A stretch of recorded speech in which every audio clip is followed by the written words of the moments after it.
aqui novamente com o nosso Conversa na Margem Esquerda e já convido vocês, né, para seguir o nosso canal, ativar o sininho aí para quando tiver novos vídeos, né, e tal. E no nosso último vídeo nós começamos a falar sobre a questão das intervenções militares, né, na política brasileira, né, exatamente porque nós estamos num momento em que nós temos uma CPMI, né, essa CPMI investigando, né, os atos golpistas do dia 8 de janeiro de 2023 e nós temos lá muitos militares envolvidos, né, nessa tentativa aí de golpe, né, que existiu, né, e que culminou no 8 de janeiro, já, né, com uma semana de governo Lula, mas teve toda uma preparação, né, mas a gente pode dizer assim, né, já do governo anterior, do inelegível, né, porque ele tentou, naquele período, novembro e dezembro, ele tentou articular um golpe de Estado, né, inclusive com os militares, né, e tal. Então, no último programa nós falamos isso, falamos também da questão da primeira intervenção direta dos militares na política brasileira, que foi, né, o golpe da República, né, que instituiu a República e que passou a história como a proclamação da República e é um feriado que aí, no mês de novembro, a gente tem, né, no dia 15 de novembro, é um feriado nacional, exatamente o dia da proclamação da República, né. Então, houve essa intervenção militar, falando dos governos militares que começaram, né, a República no Brasil, o governo do Marechal Deodoro e o governo do Marechal Floriano Peixoto, né, no período de 1889 a 1894. E depois, né, entraram aí os civis, certo? Os civis entraram em 1894 com Prudente Moraes, depois veio Campos Salles, né, depois Rodrigues Alves e por aí, né, nós vamos seguindo com os grandes fazendeiros, né, ou representantes dos grandes fazendeiros no governo. E é aquele período que ficou conhecido como Primeira República, né? A Primeira República ela se divide em duas, né? A República da Espada, que são esses governos militares, e a República Oligárquica, né? Que é exatamente essa oligarquia, esses grandes produtores de café ou representantes deles, né? Que estavam ou que ficaram no poder a partir de Prudente de Moraes até a própria eleição de Júlio Prestes, né? Aí, só que o Júlio Prestes ele foi aquele que foi eleito, mas não tomou posse. Por quê? Porque entre a sua eleição, em março de 1930, a sua posse, que seria em 15 de novembro de 30, houve então, né, a chamada Revolução de 30, né? E a Revolução de 30, então, teve também, né, tá, uma presença já grande aí dos militares na política, né, então. E essa intervenção dos militares na política, né, que em 30 deu certo e foi, né, o movimento que levou Vargas ao poder, né, em 1930, outubro, novembro de 1930, né, os militares estavam já mobilizados, né? Por quê? Porque na década anterior, né, na década de 1920, os militares então começaram a fazer um movimento, né, que vai ficar historicamente conhecido como o movimento tenentista, né? E por que, né, esse movimento tenentista? Por que ele tem esse nome, né? Porque a patente tenente é uma patente média, né, do Exército Brasileiro, né, das Forças Armadas em geral, né, mas especificamente do Exército, porque você tem as patentes maiores nessa época ainda, Marechal, né, tal, generais, tal, né, que é a patente maior, e os soldados rasos, né, os cabos, os sargentos, tal, né, que estão na mais baixa hierarquia, né? Então no meio ali estão os tenentes e capitães, certo? Que aí tenentes, capitães, majores, tenentes coronéis, generais, tal, e na época os marechais, né? Então esse movimento de interferência política, né, de muitas reivindicações políticas, era um movimento que era muito grande entre essas patentes médias do Exército, né, principalmente tenentes, né, tenentes e capitães. Então, ficou conhecido como tenentismo. Então, essa interferência, ela já vem, né, já desde o início da década de 20. Por quê? Porque o Brasil passou por algumas modificações importantes aí, né, principalmente São Paulo, né, a cidade de São Paulo, o estado de São Paulo, a região próxima à capital, né, houve uma industrialização muito grande, né, houve também uma urbanização muito grande, e esta industrialização e urbanização, ela acabou gerando uma modificação na sociedade brasileira, né? E começaram a surgir, então, novas reivindicações políticas, certo? Então, começaram, devido ao aumento do número de operários, né, trabalhadores das fábricas paulistas, né, então começou a haver um movimento sindical mais organizado, né? E esse movimento sindical, ele tinha uma oposição muito grande do governo, né? O governo federal, o governo de São Paulo, ele reprimia, né, muito o movimento sindical, né, a ponto dos sindicatos serem proibidos no Brasil, né? A organização, a associação sindical era proibida, né? O Estado era um Estado liberal que muitas vezes via a relação do patrão e do empregado não como uma relação de classe, mas uma relação individual entre uma pessoa, que é o dono da fábrica e tal, e um operário, que é o trabalhador da fábrica. E é esse cara com o outro operário, com o outro operário, com o outro operário. Se ele tivesse 1.000 funcionários, 100 funcionários ou 10 funcionários, ele teria uma relação individual com cada um deles, né? Então, o Estado liberal não via, né, a legalidade dos sindicatos, né? E os contratos eram sempre individuais, né? Então, hoje nós temos os contratos coletivos de trabalho, né? Então os operários começaram a reivindicar melhorias, leis trabalhistas, né? Organização sindical legalizada, né? Diminuição das horas trabalhadas e tudo mais, né? E, de outro lado, os militares, né? Também seguindo uma tradição já do positivismo, da época da proclamação da República, eles se vestiam ali, né, como aqueles que eram os honestos, né? Eram os caras que seguiam as regras, as leis, a hierarquia, né? E os civis, os políticos civis, seriam corruptos, né? Seriam pessoas que não tinham a habilidade, a possibilidade e a competência de administrar. Por quê? Porque só estavam ligados ao seu interesse. Os militares não, os militares pensavam no coletivo, né? Os militares pensavam na melhoria da vida do povo brasileiro e tudo mais. Então, essa mística, né, da honestidade, do seguir a lei e tudo mais, ela ressurgiu nesse momento de crise do Brasil nos anos 20, né? E principalmente São Paulo.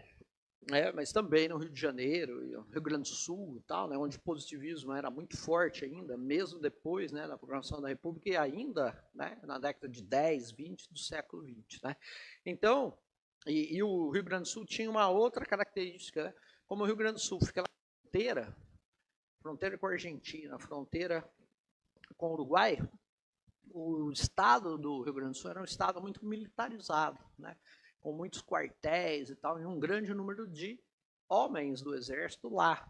Né? No Rio Grande do Sul até hoje é assim, né? Então você tem grande contingente do exército ali, né? Naquela região sul, né? Da fronteira com a Argentina e o Uruguai.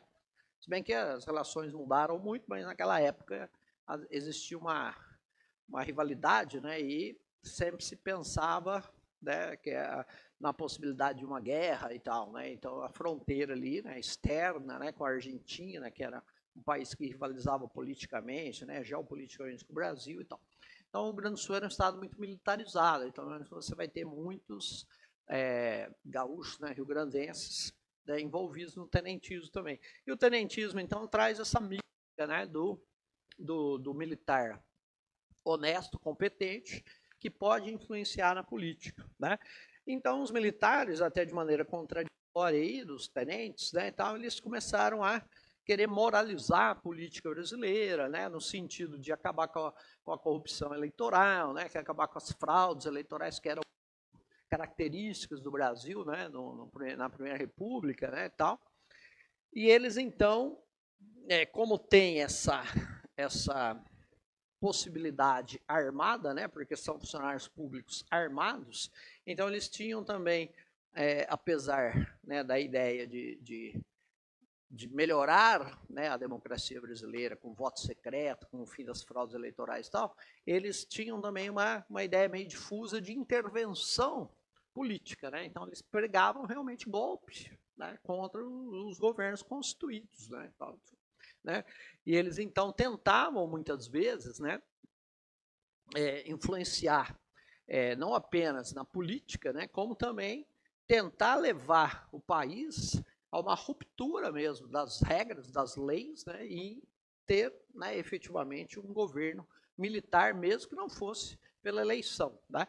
E esse militarismo ele é muito grande também, né, porque nós temos um militarismo muito grande no mundo. Né, as coisas começaram a ficar muito muito tensas, né, na Europa, então é um período até que é conhecido como paz armada, né, porque aí as grandes potências europeias, né, principalmente os Estados Unidos também, começam a investir na tecnologia e criar novas armas, né, e tal, que vão ser usadas, utilizadas na Primeira Guerra Mundial, como o submarino, né, como também o avião de guerra, né, como também metralhadoras, né, granadas, armas biológicas, químicas, né, como gás mostarda e tudo mais. Né? Então, o mundo passou até 1907 por uma tentativa, né, de pacificar, né, uma conferência de paz, em 1907, né, em Haia, na Holanda, por uma conferência de paz exatamente para quê? Estava todo mundo vendo que estava se armando,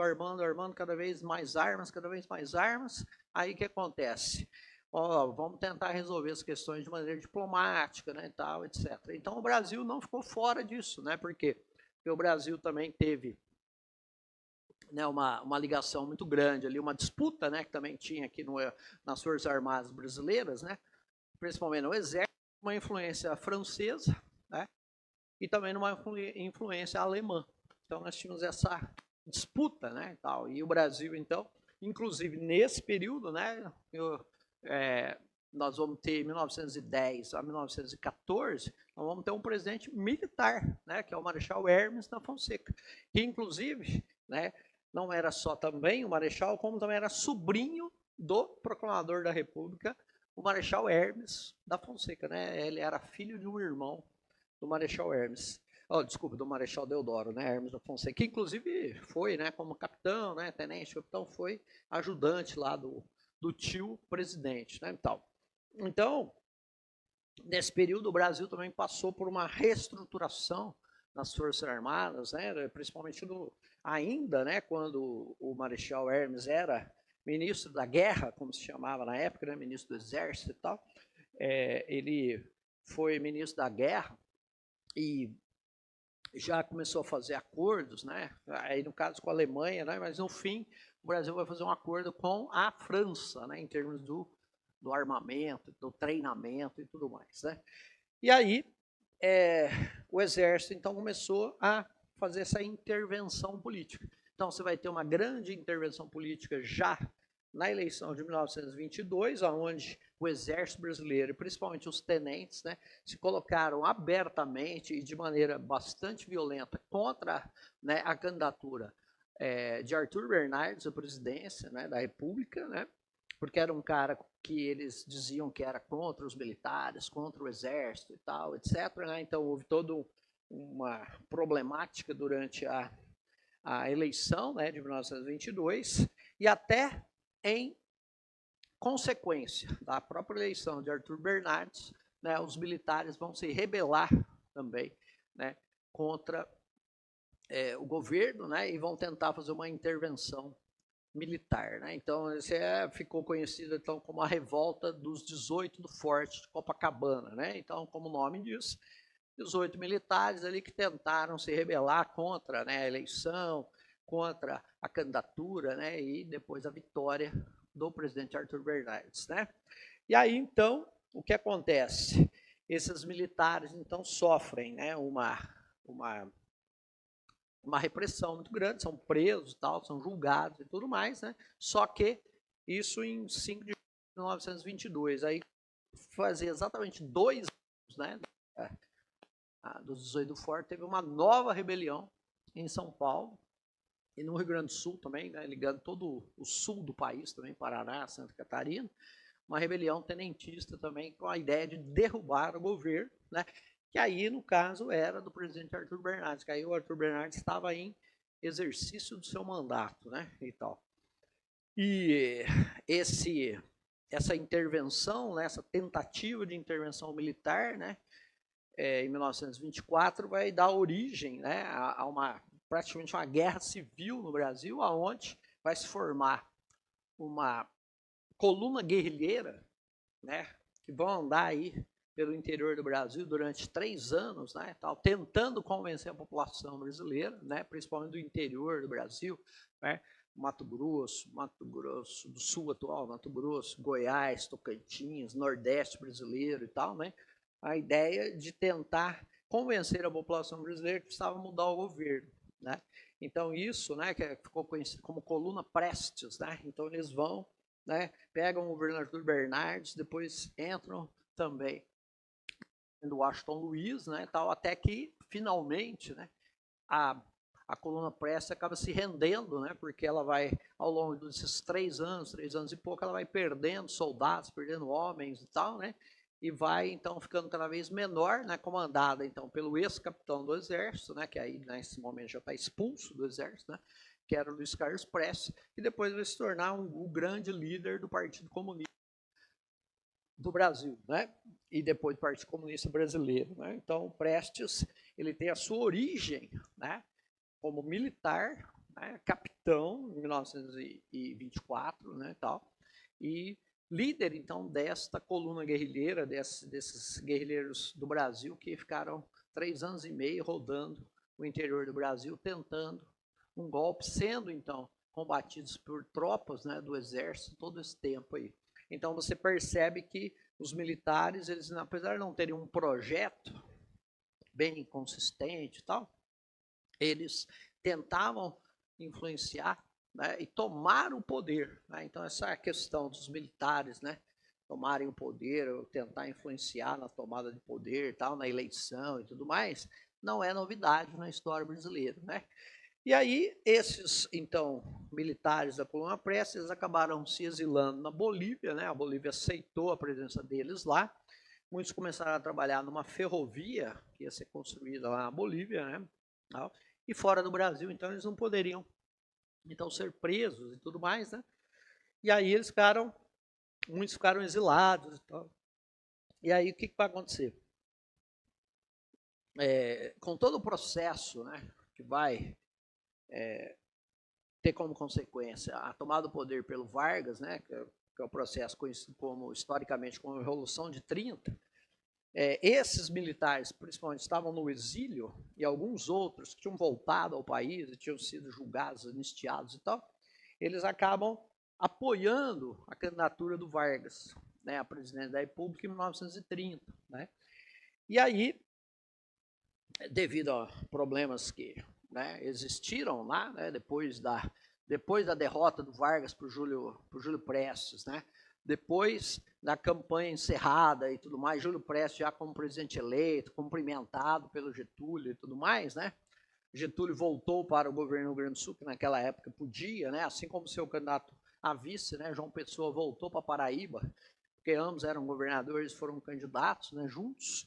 Né, houve o assassinato, então, do candidato a vice na chapa do Getúlio, já 3, 4 meses depois da eleição já, né, decidida e tudo mais, né.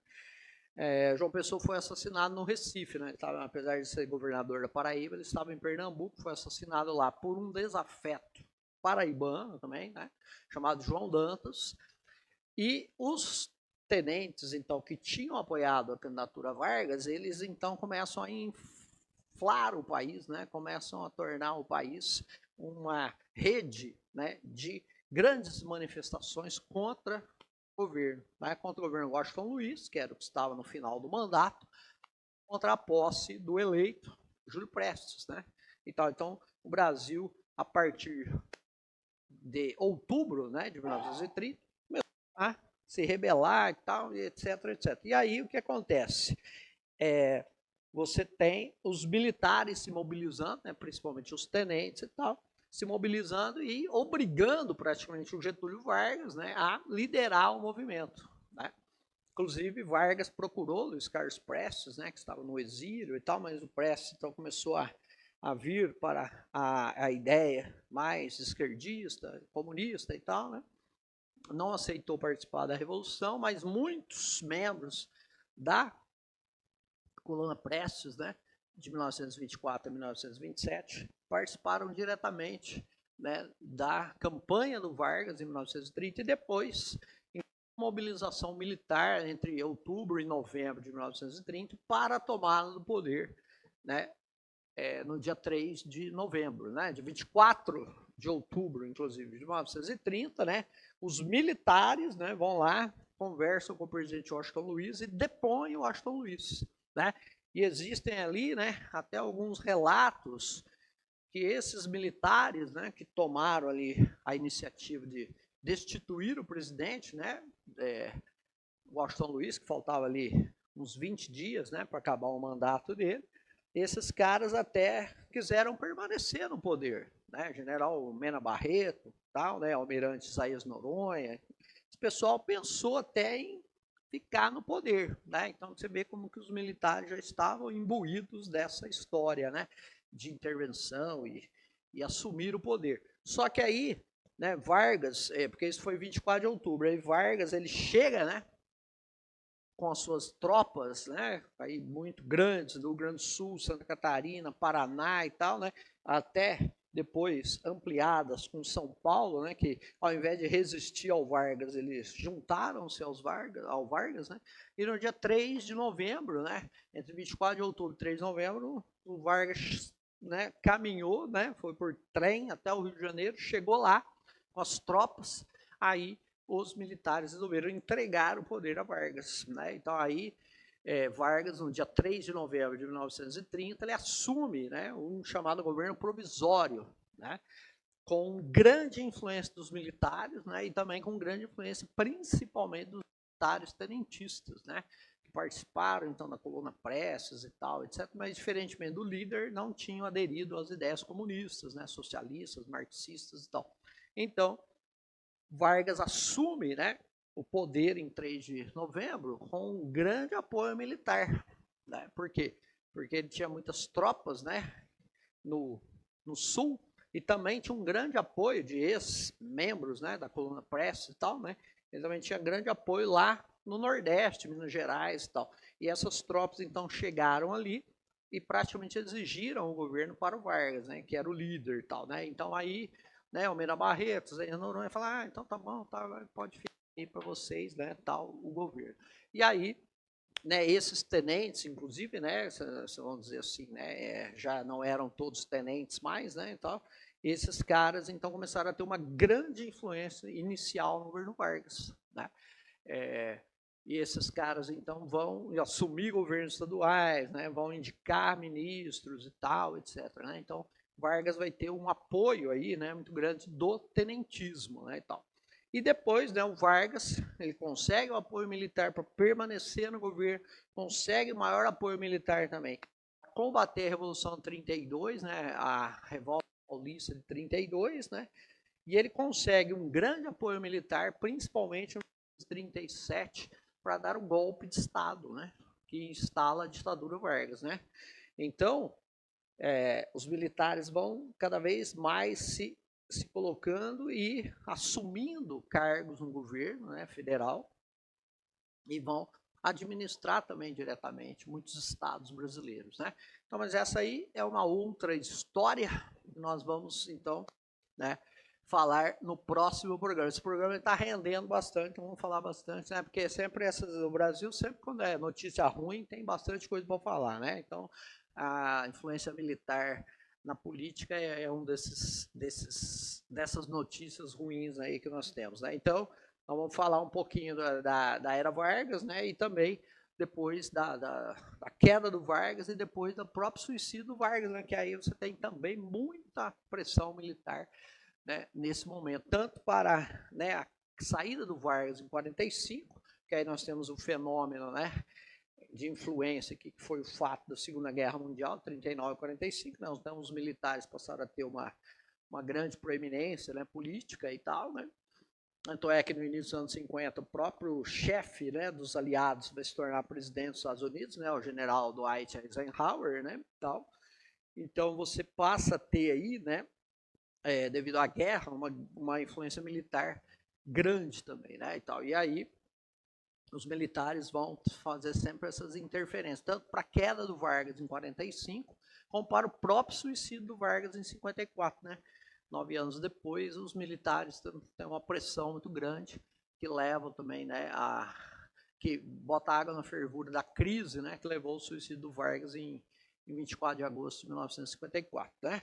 Então é isso por hoje, no nosso segundo programa da péssima intervenção militar na política brasileira. Então, um grande abraço, até o nosso próximo programa. Até mais.